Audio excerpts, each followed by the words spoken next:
Since the oil tank was open when working with the high-low gear, I wanted to look at the wiring back to the central lubing, since that we had to disconnect the button for it because it was running all the time and just had a little piece of wire, and shorting it out every now and then and seeing that it operated. It should still have been running, but the indication light didn't work either. Found a broken wire just at the connector. I thought the wiring going through the center of the machine was bad, but didn't have any new 4 pin Deutsch connectors, so had to reuse the housing. I had new pins, at least they are actually solder on pins, but it was possible to squeeze them in place.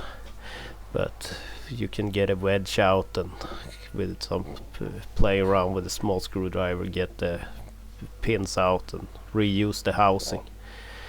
And then with the new pins in place, taking care to follow the wiring diagram. Some electric grease before putting the seal in place.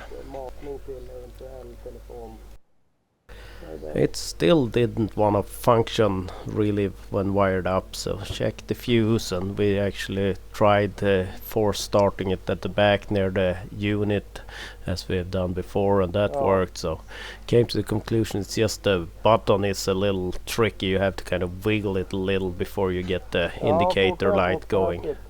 And I have that second light because I think I burnt the one that's integrated in the switch itself, but at least that's functioning. Installed some cheapo phone holders with inductive charging that my dad has on his phone. I bought 2 cheapo ones, and I'm placing one both in the front and the back. Let's see how they hold up. The suction base was crap, so drilled some holes and some zip ties to hold it in place, and the power for it was just nestled under. Stole the power from that outlet and nestled thing up there and some zip ties.